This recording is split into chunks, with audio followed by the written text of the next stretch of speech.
Welcome in to another episode of Profits Picks. We have a game seven today. We have the start of a new series today. We'll go through both games in the order that they go off. I'll give you a side and a total on each game. And I kind of loaded up on the player props for today, so we'll talk about quite a bit of them. First game, we'll start Miami Heat taking on the Boston Celtics. Opening Celtics -1.5, still sitting at 1.5. Total opening 211.5, and this is where we've seen the drop. It's going down 3 points, currently sitting at 208.5. And thinking if I agree on this one, I understand this. I think if you like, I can agree with the move on the total. I look at both sides, I see a lot of defenders who are more than capable on the Miami side to defend Boston. And Boston is a great defensive team as well. Both teams have good coaches. I think they both will do a good job defensively out the gate. I do think, though, however, if you like the over, I think you have to look at it in the first half because in that fourth quarter, we've seen Miami lock up, Boston can lock up, and I would lean more for those second halves to go under. Pace wise, I think Miami would rather play a little bit slower than Boston likes to play. And who controls the pace? There's no home team. It's just who's the better team, and it's pretty much a pick 'em right here. I think Miami tends to control the pace in this game because I think they'll score more easy, and I think Boston will do a little bit more struggling to score because they do a lot of isolation, and if you're doing that versus good defenders like Iguodala, uh, Crowder, Jimmy Butler, it's probably not going to be very successful. That's just my thinking on that. So on the total, I look towards the under. And if we're looking at a side, I have to look towards I have to look towards Miami because Boston. I'm not even gonna take into consideration too much that they're coming off of Game Seven because they've already got 3 days rest, and that's unusual for teams coming off of Game Sevens. But Miami just matches up really well with Boston. I've said it when I was talking about the total, but Jalen Brown, Jason Tatum, Miami has about three guys that can throw at them all night and rotate. So I like the idea of that happening. And I think about who has to go off for the Celtics if they're going to do anything. It has to be Kemba Walker. That's the one guy Miami doesn't really have an answer for defensively. If he gets matched up against Duncan Robinson, that could spell trouble for Miami. That's the one thing I do not like. But I think about how Miami is successful. First of all, Miami's been better offensive team, better rebounding team. They have a big rebounding advantage in this game. Bam should have his way against Tice or Robert Williams or whoever is down there. And Miami, they do a lot of. It's not isolation basketball. Here and there you see Jimmy Butler do it, but Jimmy Butler is great at drawing fouls. Boston, they have to try not to foul in this game because, the two times that he played against them, he shot 11 free throws per game. And if they're just getting easy baskets like that, I can see Miami Heat winning and grinding it out on defense. Looking at, I talked about the wing defenders for Miami. People say that Miami could be rusty coming off the extended rest. I look at them, 3 or more days rest. They're 7-1 straight up, 6-2 against the spread. I just see that team being ready, and I look at how Boston will defend Miami. Even if they single in on Jimmy Butler, who guards Jimmy Butler, first of all? Some people think it's Marcus Smart. Will it be Jalen Brown? I tend to lean more towards Jalen Brown because you have to just take away as much as you can from a team. I don't think Marcus Smart can take away Jimmy Butler, but I do think he can neutralize Goran Dragic. So I think that's the route that they go. And if we're still seeing Jimmy Butler get into that free throw line, it's going to be a long night for Boston. So I'll look at Miami here. And we'll look at some player props because I have a lot to go through. As I've said, if you like Boston, you have to look at Kimba.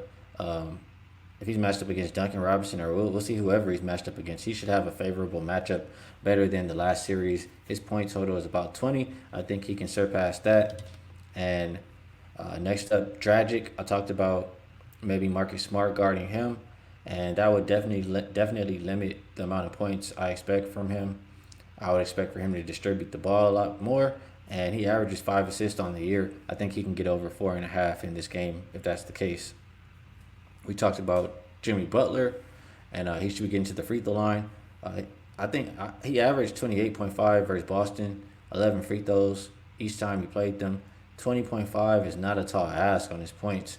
That's probably my favorite prop in this game. Jimmy Butler over the 20.5 points.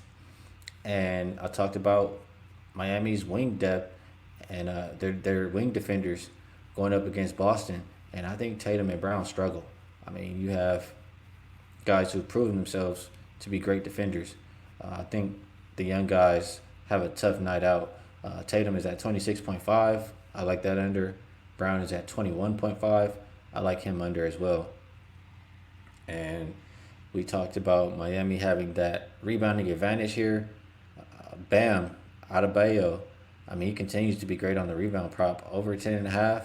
I think that's another prop, probably my second favorite in this game. And I don't expect Tice to reach 10.5 points or reach 11 points on Bam. So I'll look at him to go under. And that's quite a bit of props. I don't usually have that many, but I tried my best to look at whatever angles I like in this game. I told you which ones I like best. I like Jimmy Butler and I like Bam. So those are the two best ones I like.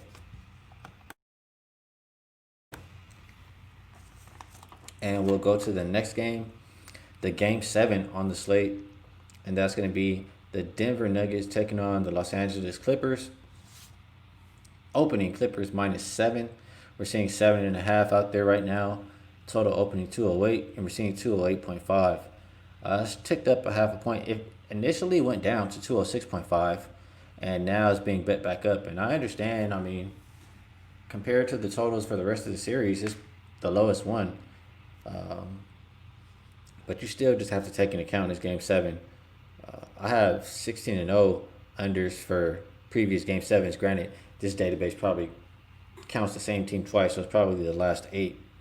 And Nuggets with Gary Harris in the lineup, the under is hitting at 58%, about 129 plays or so. Patrick Beverly in the lineup for the Clippers, under is hitting about 75%. And that's when they play good teams. Patrick Beverly in the lineup, they play 55% when teams are greater. I mean, the Clippers coming off of a loss, what do you expect from their side? They're known as a defensive team, right? I expect them to come out and clamp from the get-go. And if they win this game, I expect it to be a defensive showing from them. If you like Denver, they haven't necessarily shown that they're going to lock down the Clippers, or maybe we're just not giving them enough credit yet. It is game 7 now. I just don't trust their defending as much as I trust the Clippers. Looking at this side, my coworker made a good point. He talked, or first of all, as far as the total, he says in game 7s there's a lot of late fouls. And the way that I look at this game is, if you like Denver to keep it close, then yeah, maybe you like the over. If you think the Clippers take care of business and come out defensively, then you probably like it under, even though it's the low total. And that's more what I'm getting at. I like the Clippers in this game. Yes, the Nuggets have won 2 in a row. The Nuggets have come back from 1-3 before. Yes, all the pressure is on the Clippers, but I just look at the Clippers off of a loss. As long as they've had Kawhi and Paul George, they're favored in the game. They're 13-2 against the spread. The 2 losses versus the Nuggets, but the average line was 8.5. They covered that by about 9 points per game. We've seen the Clippers already have a strong lead and just kind of give it up. I don't think we see that for a third time. I think they take control early in this game and they don't look back. So I'm looking at the Clippers minus the 7.5 points right now. And if we're going to talk about players, not so many play-on guys I have on the Clippers, but it's a guy for Denver who's been good to us. His rebound prop is at 11.5, and that's going to be the Joker. That's the one I like the most in this game. We've been cashing his overs. Probably the last 4 or 5 we've went over this number. I like it. It's my favorite prop bet on this game. If I'm looking at others, If the Nuggets are going to do anything, it's going to be through Jokic. His point total is 24.5. You could go points and rebounds if you like, but that'll probably be second up there. And Jamal Murray, like I said, I'm expecting the Clippers to clamp down defensively. I think he's going to be the main focus, and I would look for his points to go under his 23.5 mark on this game. And that's going to be all. I'll do a quick recap. It was a lot of information. We're looking at the Heat, and we're looking at the under in that game. Props, get ready for this. Kemba points over 20. Dragic assists under 4.5. Butler over 20.5 points. Jaylen Brown under 21.5 points. Jason Tatum under 26.5 points. Bam over 10.5 rebounds.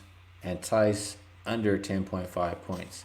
And in the last game, we're looking towards the Clippers minus the 7.5 points. And we're looking at the under 208.5. Props on this one. Jokic over 11.5 rebounds.